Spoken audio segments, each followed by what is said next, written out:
mean, if they have control of the guns, Mao took the guns, Hitler took the guns, Stalin took the guns.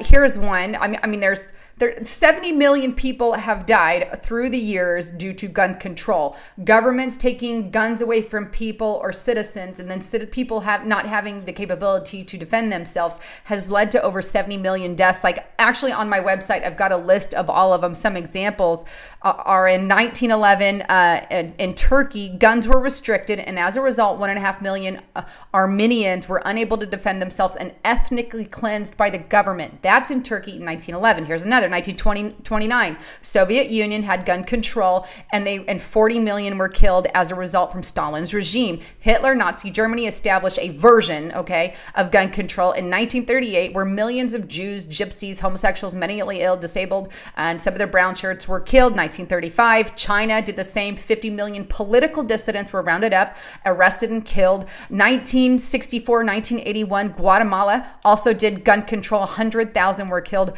by the government there. 1970, Uganda, 300,000 Christians killed by the government between 1970 all the way up to 1979 during that regime in Uganda. There's also Cambodia and Rwanda. Both have thousands to millions of people dead because governments, I mean, it's easy. Let's just look at history and see what happens. Now, obviously that's not a cliche, but at some point in the future, you're guaranteed a bad, and we may have a good one in now, Donald Trump, but somewhere down the road, we're going to get some idiot like a Stalin or a Hitler, or, you know, what happened in Turkey. We're going to have it. And when we don't have the ability to defend ourselves, we're in a lot of trouble. Oh, absolutely. Well, if they crash this market with Donald Trump in, I don't want to get off on another subject, with him in, and they blame it on the Republicans because the economy crashed, you bet we're going to have such a crazy person in the White House this next 4 years. It's just all going to go down. But let me ask you this question, and this is what I'm in the midst of writing right now, episode number 10. If they announce tomorrow, Lisa, and to everyone out there listening, that you had to come and turn in your gun, and you had 24 hours to come and turn in your gun, what would you do? What would the next step be? Would half the people come and turn in their gun? Would a few people? And if you didn't, and it was the penalty was imprisonment, are you willing to face that? These are questions we have to ask. I think they are questions we have to ask. However, I see them doing the slow boil approach, at least for now, where with each passing event that happens, some kind of mass attack, some kind of school shooting, some kind of Las Vegas massacre happens, they pass gun control each time. The Democrats scream for it. Okay, do something now, because they blame guns, when in reality it's not the gun, it's the user. It's could be the drugs that they were on. It could be their upbringing from birth. There's a lot of different reasons, okay? But it's not the gun, it's the user. Just cars can kill, knives can kill, guns can kill. Let's blame the user, right? And so they take advantage, and let's do sweeping gun legislation. I know Dianne Feinstein put together a bill where she wanted to get rid of all semi-automatics, and they're really pushing for that now. So that could be something that goes through, like overnight, we've got semi-automatics taken away. But then, you know, I think there'll be big pushes and then little pushes until ultimately we're left like other countries where we can have it when we go hunting, you know, ammo in the trunk, your gun in the front. They can't be together. They can't be separated. You're only allowed to have them here, here, and here, and here, and here. Like so many regulations. It's insane. And that's where I see that we're headed, in all honesty. And I'm sure your movie gets into a lot of that, or TV series. It does, absolutely. As a matter of fact, you're absolutely right. It's a frog in hot water, okay? Our children, your children, my children, when they grow up, they won't be used to what you and I are used to, all these the great gun laws that we have, okay? They will have these restrictions you just mentioned, so they won't know any different. So when they get that taken away from them, pretty much there'll come a day where there'll be no guns. So in episode number 10, they have finally taken guns away from the police officers. And why? Because they had a revolution within the police department.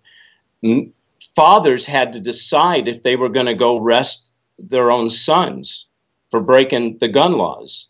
They had to decide, fathers had to decide if they were going to put their mother or their wife in jail. Because remember what Scripture says, that the families will be divided, right? There'll be father against son, etc. So the government, the one world government, had to come in and take the guns away from police officers because they couldn't trust which side they would be on.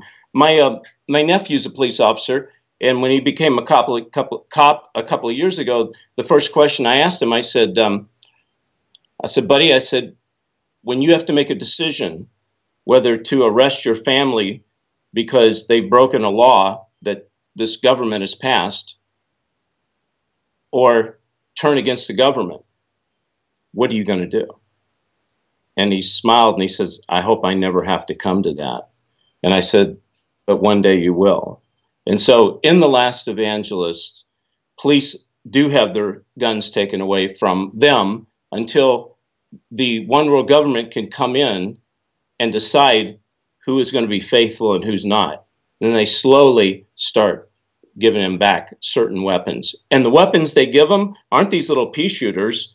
No, no, no. They're giving them AK-47s. They're giving them high-powered machines that can mow thousands of people down within, 10 seconds. So, folks, the point is we need to be aware. We need to constantly be in prayer. We need to constantly talk to people and tell people what's going on. And don't let this thing just pass and think, oh, it's just another shooting. It's not. I'm not going to tell you it's been planted. I won't say that, but I will say this. It's been planned in the way that the people who are in charge of this whole thing have come down and taken advantage of it, and they're putting these kids on film and on tape, and you can see the stuff that they're spewing out. It's a very scary and dangerous situation. Indeed. Well, David, share the information on the TV series, where they can check it out, the funding for that, and all of that, so viewers have that. And keep in mind, you guys, all this information is in the links below, and it's funded by you guys, so donate if you can. All right, go ahead, David. Thank you. Yeah, go to lastevangelist.com, sign the newsletter. It's free to sign the newsletter. We need to build a community. We need like-minded people. Okay, we need to spread the truth. That's the reason I'm doing this. There is a donate page. Please donate if God puts it in your heart. And I'm not asking you to donate for nothing. You'll get T-shirts, you'll get roles in the film, you'll get all kinds of great things. But go there, join the family. Folks, God's people have to come together at this time, his elect. He's calling his elect to come together at this point in time and stop messing around. So The Last Evangelist is a TV series that I'm making that's going to go on, and every episode will just tell the truth. It's CSI meets Revelation. It's what's happening today in our current events and how that ties into Bible prophecy.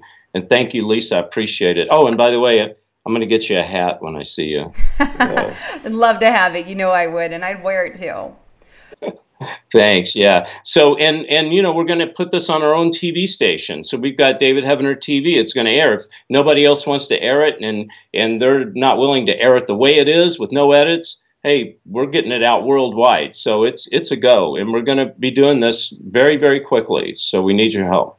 Awesome. So make sure you guys check out thelastevangelist.com. I'll leave links below, all the information David's talking about, and subscribe to that newsletter so you can keep in the loop on what's going on. Anyhow, thanks again, you guys, for tuning into my channel here. This is Lisa Haven, and that was David Heavener signing out.